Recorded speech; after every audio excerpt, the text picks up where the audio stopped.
Hi, I'm Dan McClary with Tennessee Shakespeare Company.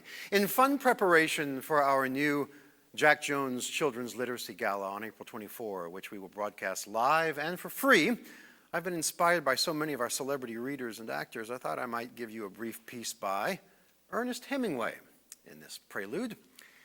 I think I've read everything by him, and I offer to you that perhaps the best mirror of the man and the writer is in his posthumous works. I feel guilty reading them because he wasn't prepared to have them read. And in many ways, the writing isn't his. It's not fully developed yet, at least not in the way he might have. But in other ways, it is the firstlings of his heart. And I offer to you my favorite Hemingway book, released by his last wife, Mary, in 1970. It's called Islands in the Stream. The central character is really Ernest Hemingway, but his name is Thomas Hudson. And he's an aging painter living on the tip of Bimini.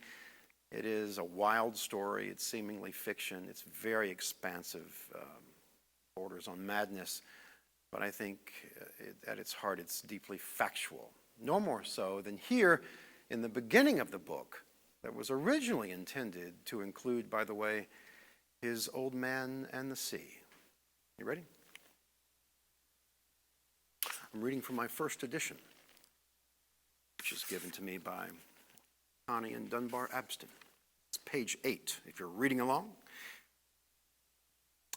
He'd been successful in almost every way except in his married life, although he had never cared truly about success. What he cared about was painting and his children, and he was still in love with the first woman he had been in love with. He had loved many women since, and sometimes someone would come to stay on the island.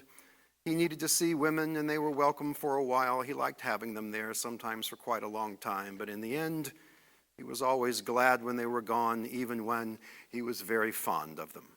He had trained himself not to quarrel with women anymore, and he had learned how not to get married. These two things had been nearly as difficult to learn as how to settle down and paint in a steady and well-ordered way.